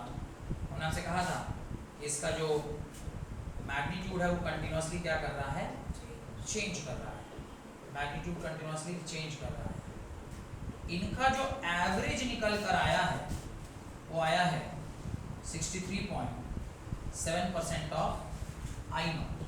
मतलब अगर ये वैल्यू I नॉट के बराबर है तो कहीं यहाँ say that is 0.637 I not जो है ये आपका I एवरेज है। यानी इस पूरे साइकिल से, मतलब पूरे नहीं, हाफ साइकिल से जो एवरेज निकल के आया वो कितना निकल के आया, जो एवरेज निकल के आया वो कितना निकल कर आया, दैट इज इक्वल टू 6.306। ये E नॉट का ग्राफ है ना, E नॉट हो I नॉट हो, क्या फर्क है, दोनों का ग्राफ तो एक जैसे ही। डन। लेकिन इस वाले डेरिवेशन में एक छोटा सा क्या हो गया, लफड़ा हो गया। जैसे ही आप इसको कंप्लीट साइकिल के लिए डिराइव करिए तो ऊपर का 63.7, नीचे का 63.7% आपस में एक दूसरे को क्या कर देगा, तो आपके पास नेट करंट जीरो हो जाएगा इन कंप्लीट साइकिल। ऐसा संभव है कि नेट करंट हम लोग को जीरो मिले, संभव नहीं है भाई। तो एसी सप्लाई है और ये तो कंटिन्यूअसली अल्टरनेटिंग में ही आ रहा है, तो इसका तो एवरेज करंट हमेशा ही जीरो होना चाहिए। इसका मतलब जो कैलकुलेशन हम लोग किए है तो सही, बस ये सिर्फ हमारे को एक आइडिया लग गया कि हमें एवरेज मिलता कितना है, पर एक्चुअली ये वैल्यू हम लोग को सप्लाई में मिलता नहीं है, क्योंकि इसके साथ प्रॉब्लम ये थी कि जो वैल्यू है ओवर अ कंप्लीट साइकिल वो क्या आ गया, 0 आ गया, क्योंकि ऊपर आएगा प्लस 63.7, नीचे आएगा माइनस 63.7, और दोनों का एवरेज कर दिएगा तो क्या हो जाएगा, 0 हो जाएगा। तो एक साइकिल में आपको कोई करंट नहीं मिला, तो 50 साइकिल में भी कोई करंट नहीं मिलेगा। तो कैसा होता है क्या कि 50 साइकिल में करंट नहीं मिला, भाई हम लोग को तो लगातार करंट मिल रहा है। इसका मतलब इस डेरिवेशन से हम लोग को बस इतना ही पता चला कि एक साइकिल का एवरेज वैल्यू कितना है, 63.7% है, वो भी हाफ साइकिल में, कंप्लीट साइकिल में। डन। तो इस प्रॉब्लम को शॉर्ट आउट करने के लिए कुछ नया करंट को ढूंढना पड़ा, तो वो बाद में पढ़ते हैं, पहले एक पॉइंट नोट डाल के लिखिए। Ordinary DC ammeter and DC voltmeter, ordinary DC इसी में लिखिए, ऑर्डिनरी डीसी एमीटर और DC voltmeter, ordinary DC ammeter और DC voltmeter can not measure alternating current और अल्टरनेटिंग वोल्टेज, ऑल्टरनेटिंग करंट और अल्टरनेटिंग वोल्टेज, ऑल्टरनेटिंग करंट और alternating voltage. तो AC ammeter या एसी डीसी एमीटर या DC voltmeter AC का measurement नहीं कर सकता है। Done. They will give 0 reading, लिख दीजिए, दे will give 0 reading, they will give 0 reading. क्यों 0 रीडिंग देंगे? क्योंकि एक हाफ साइकिल में प्लस 63 दिया और सेकेंड हाफ साइकिल में माइनस 63.7 दिया, दोनों को मिला के एवरेज वैल्यू क्या हो गया, 0 हो गया। तो डीसी से जब आप इसको मापिएगा तो ये आपको वैल्यू क्या दे देगा, 0 दे देगा। पहला पॉइंट नंबर 2, द मीन और average value of AC over a complete cycle. Next point, the mean और average value of AC over a complete cycle is 0, over a complete cycle is 0। उसका कारण है कि यहां पर पॉजिटिव 67 और यहां पर माइनस, यहां पर नीचे क्या मिलेगा, माइनस 0.637 आई नॉट, ऊपर प्लस नीचे माइनस, आई एवरेज और कंप्लीट साइकिल आपको क्या मिल गया, 0। I average for complete cycle आपको क्या मिल गया, 0 मिल गया। तो बहुत बड़ा ड्रॉबैक हो गया ना एवरेज करंट का, और हम लोग को क्या एवरेज करंट 0 मिल रहा है, हम लोग को तो करंट मिल रहा है, 0 करंट तो नहीं मिल रहा है। तो इसकी वजह से अब हम एक नए करंट को इजाफा करना होगा, मैंने डिराइव करना होगा, जिसका नाम है रूट मीन स्क्वायर। देखिए रूट मीन, और यही करंट एक्चुअली हम लोग को मिलता है हेडिंग आ गई RMS, root mean square, root mean square current, जिसको आरएमएस करंट भी बोलते हैं। यही करंट एक्चुअली में हम लोग को प्राप्त होता है। तो चूंकि वहां पर एक लफड़ा फंस गया, तो हम लोग को फिर एक नया क्वांटिटी सोचना पड़ा जो कि हमें कंप्लीट साइकिल पर मिले और हमें एग्जैक्ट वैल्यू ऑफ करंट दे सके। इसको हम लोग, इसी को हम लोग इफेक्टिव, लिख दीजिए उसके नीचे, effective, this is also called as effective value of alternating current. It is called as effective value of alternating current. इसी को क्या कहते हैं, अल्टरनेटिंग करंट का इफेक्टिव वैल्यू। अब आरएमएस को हम लोग को क्या करना होगा, डिफाइन करना। तो सबसे पहले आप इसकी डेफिनेशन को लिखिए, right. Root mean square value of AC is defined as, root mean square value of AC is defined as that steady current, root mean value of AC is defined as that steady current, वापस से DC के साथ relate कर रहा है, what that steady current which produces the same amount of heat, that steady current which produces the same amount of heat, root mean square value of AC is defined as that steady current is defined as that steady current which produces the same amount of heat, which produces the same amount of heat in a conductor, in a certain time interval in a conductor in a certain time interval as is produced by AC in the same conductor as is produced by AC in the same conductor during the time period capital T, during the time period capital T. ये DC circuit, इस DC circuit में जितना heat एक certain time interval में यहां से पैदा हुआ, करंट आई फ्लो करेगा, इसका वोल्टेज भी है, स्विच ऑन हुआ, जितना हीट ये पैदा करेगा उसके बराबर का हीट जब एक ऐसे सर्किट से पैदा होगा जब यहां पर उसके बराबर का हीट, सेम हीट पैदा हो in a complete cycle, complete cycle मतलब टी टाइम पीरियड में, तो उसी को आप क्या कहेंगे, रूट मीन स्क्वायर, उसी को आप क्या कहेंगे, रूट मीन स्क्वायर करंट कहेंगे। डन। दोनों में इस बार किसको कांस्टेंट किया है, हीट को, पिछले बार किसको कांस्टेंट किया था, चार्ज को। वहां पर क्या टाइम पीरियड लिया था, 0 से t/2, यहां पे क्या लिया, 0 से t। लफड़ा वहां पर 0 से t/2 में यही था कि 0 से t/2 में तो मिल रहा था, लेकिन जैसे ही उसको कंप्लीट साइकिल में किया तो मेरा एवरेज करंट क्या निकल के आ गया, 0 निकल के आ गया। और 0 निकल के आ गया इसका मतलब आप करंट बहा ही नहीं रहे, ऐसा तो है नहीं, हम लोग को तो करंट मिल रहा है, तो इसका मतलब वो वैल्यू हमारे काम का नहीं है। तो फिर हमने एक नया बुद्धि लगाया, मतलब इन लोगों ने लगाया होगा, हमने लगाया होगा कि कंप्लीट साइकिल में 0 से t ड्यूरेशन है, आप एक आरएमएस वैल्यू निकालिए और यही वो वैल्यू है जो हम लोग को मिलेगा।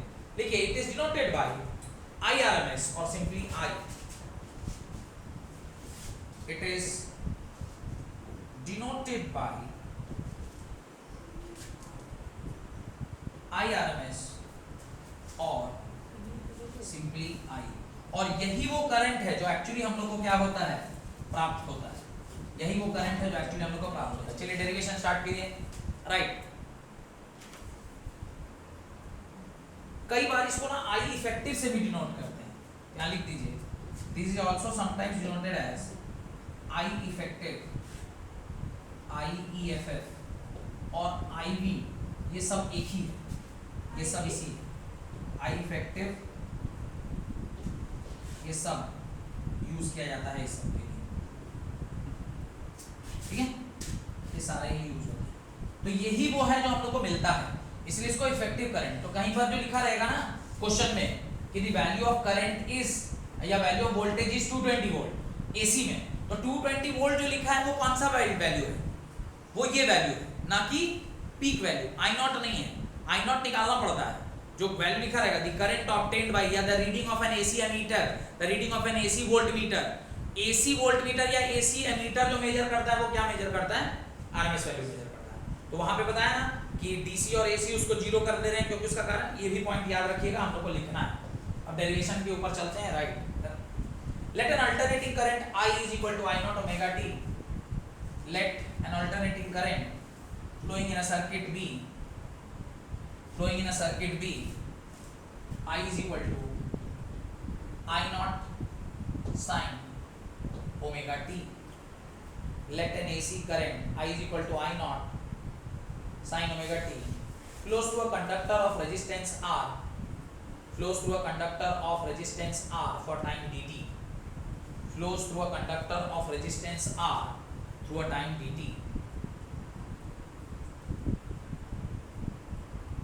Then heat produced in the conductor is given by,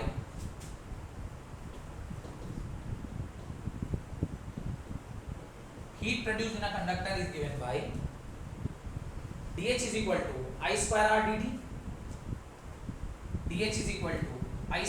dt, I की जगह पे can I right I not sine omega t का होल स्क्वायर R dt के बराबर, यहाँ पर dH I नॉट का होल स्क्वायर बाहर निकाल लिया, R बाहर निकाल लिया, sign square omega t dt, sign square omega t dt, ये आ गया। अब इस दोनों side integrating both side, integrating both side, और लिमिट कहाँ से लेंगे, 0 से लेकर इस बार t तक। तो ये इंटीग्रेट किया dh और इस साइड इंटीग्रेट किया I not whole square r sine square omega t dt, और इंटीग्रेशन हुआ 0 से लेकर t तक। बढ़े आगे, ये तो इंटीग्रेट हो गए, h हो गया, इधर I not whole square r बाहर आ गया, इंटीग्रेशन हुआ 0 से t sine square omega t dt। अब यहाँ पर थोड़ा सा हम लोग को क्या लगाना होगा, इसको लिखेंगे 0 से 2/2 में। आप जानते हैं साइन स्क्वायर थीटा होता है 1 minus cos 2 theta by 2। Very good, ये सब आप लोगों को पता रहना चाहिए, अच्छे बच्चे हैं आप लोग, सब पता है। 1 minus cos omega t by 2 dt, 2 omega, नहीं इंटीग्रेट अभी हुआ नहीं है, अभी बस स्क्वायर के बाद 2 थीटा लगता है, यहाँ 2 थीटा होता है, ऊपर cos 2 theta. cos 2 theta. Very good, ये सब बताना है ना आप लोग को, very good in maths. 2 omega, तो 1 माइनस कॉस 2 थीटा बाई 2 होता है। अब इसके बाद आप खोल दीजिए पूरे को, I is equal to I naught square r, इसका इंटीग्रेशन 0 से t, 2 बाहर ही निकाल लेगा तो ये हो जाएगा dt, यहाँ बड़ी ब्रैकेट लगा देते हैं, माइनस फिर इंटीग्रेशन करिए 0 से t, ये हो जाएगा cos 2 ओमेगा t dt, और बड़ी ब्रैकेट को क्या कर देते हैं, बंद कर देते हैं। h is equal to I naught square by 2, dt का इंटीग्रेशन क्या होगा, t होगा, लिमिट 0 से लेकर कैपिटल T माइनस इसका इंटीग्रेशन थोड़ा करिए, cos 2 ओमेगा t, तो लिखेंगे sin 2 omega t by 2 omega, ये हो जाएगा sin 2 omega t by 2 omega, और लिमिट पुट कर दीजिए 0 से लेकर t तक। Heat is equal to I naught whole square r by 2, यहाँ पे क्या लिखेंगे, कैपिटल T माइनस 0, फिर माइनस साइन, यहाँ पर sine of 2 omega capital T by 2 omega minus sine 2 omega 0 by omega काट दिए, 2 ओमेगा। डन। ओमेगा कट जाएगा। अब ये 2 ओमेगा कट जाएगा, अंदर अंदर कैसे सॉरी बचे? सॉरी आप किस दुनिया में हैं बाबू? ज़्यादा तारीफ करते हैं।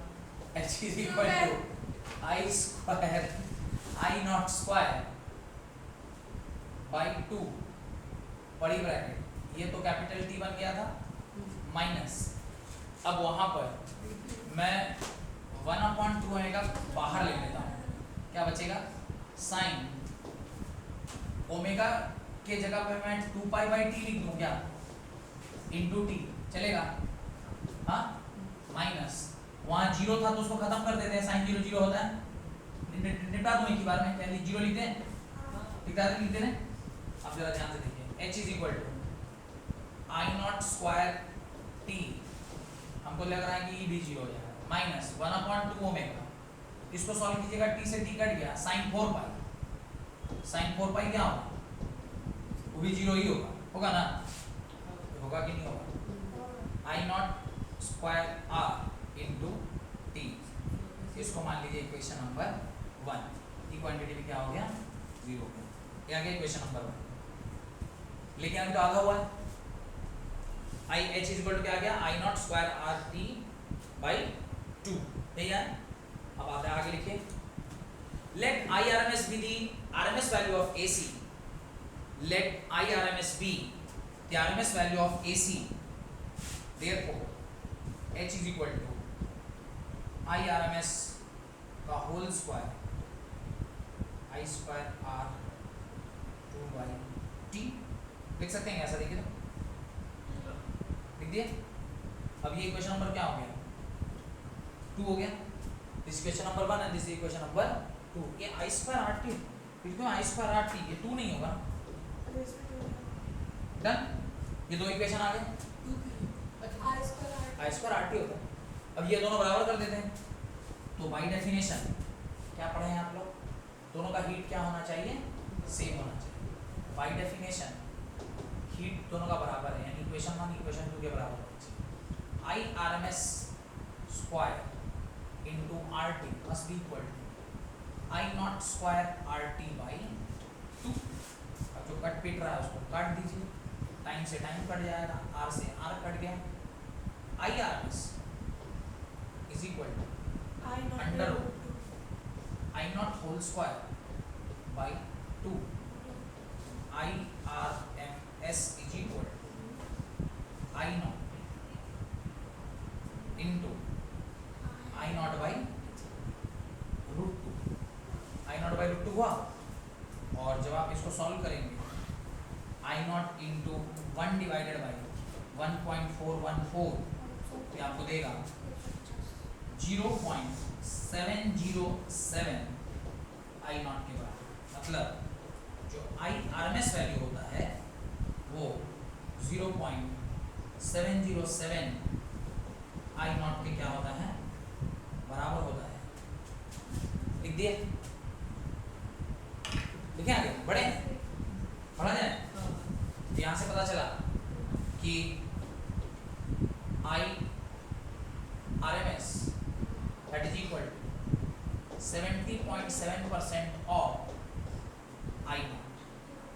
एंड यहाँ से ही मुझे एक और बात क्या पता चलेगी, कि RMS जो होता है वो किसके बराबर होता है, 70.7 ऑफ V नॉट, या VRMS जो होता है वो 70.7% ऑफ V नॉट के बराबर। डन। अब आज ही आपने ये देखा था, अभी आपको क्या पता चल गया, VRMS किसके बराबर, V नॉट बाई √2 के बराबर। तो V नॉट किसके बराबर आया, √2 इंटू VRMS के बराबर। हम लोग कितने सप्लाई पे काम करते हैं, 220 पे, तो 220 इंटू √2, ये कितना आया था, 311 वोल्ट। मैंने आज ये पॉइंट पढ़ाते वक्त आपको वादा किया था कि ये वैल्यू आज मैं आपको निकाल कर दिखाऊंगा, और यही कारण है कि AC जो है वो DC से ज़्यादा खतरनाक है, क्योंकि DC तो 220 वोल्ट का झटका देगा, पर AC 220 वोल्ट छुएगा तो 311 वोल्ट का झटका लगेगा। और यही कारण है कि आपका AC जो होता है वो DC से ज़्यादा खतरनाक होता है। डन, कोई दिक्कत,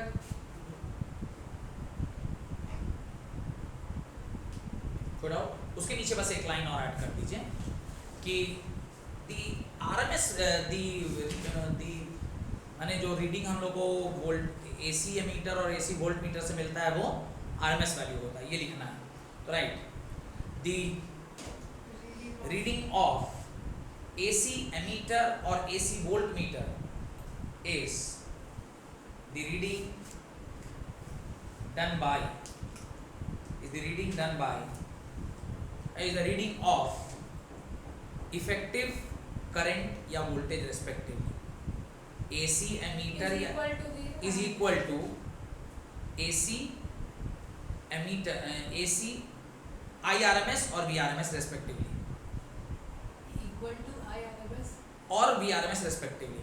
AC एमीटर या AC वोल्ट मीटर जो रीडिंग हम लोग को देता है जब आप किसी वायर में लगाते हैं, तो वो IRMS और VRMS के बराबर होता है। डन।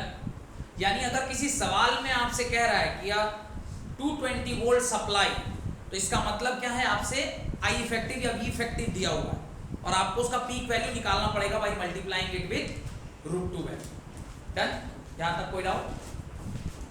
इससे आपका ये जो IRMS VRMS का काम खत्म हो गया। अब हम लोग को 3 छोटे छोटे टॉपिक, ऐसे ही एक 1.5 घंटे की क्लास जो कि शायद कल आप लोग फिर मुझे दे रहे हैं सुबह के टाइम पे, नहीं, तीन वैल्यू पढ़ना है। एक इफेक्टिव रेजिस्टेंस का, क्योंकि याद है जेड का वैल्यू पढ़ा रहे थे, तो जेड में हमने लिखा था purely resistive circuit, inductive circuit, capacitive circuit. तो अभी तीन पढ़ना है, resistive circuit, inductive circuit, capacitive circuit. और ये तीनों पढ़ने के बाद तीनों को एक साथ क्या कर देंगे, जोड़ देंगे। और जैसे ही तीनों को एक साथ जोड़े, जहाँ रेजिस्टेंस भी हो, इंडक्टर भी हो, कैपेसिटर भी हो, तो वो हो जाता है एलसीआर सर्किट। तो पहले हम लोग प्योरली आर पढ़ लेंगे, फिर एल पढ़ लेंगे, फिर सी पढ़ लेंगे। जब ये तीनों पढ़ लेंगे, इसके बाद तीनों को मिलाकर एलसीआर सर्किट पढ़ेंगे। और जिस दिन एलसीआर सर्किट पढ़े, उसके बाद आपका चैप्टर खत्म हो जाएगा। तो अगर ये चैप्टर नया है, आप लोग अगर मेरी वीडियो को पहली बार देख रहे हैं, तो प्लीज़ अच्छा लग रहा है तो लाइक कीजिए, शेयर कीजिए, और दोस्तों के साथ शेयर कीजिए और सब्सक्राइब कीजिए, ताकि ऐसे वीडियो के नोटिफिकेशन आप तक जा सके। Thank you very much.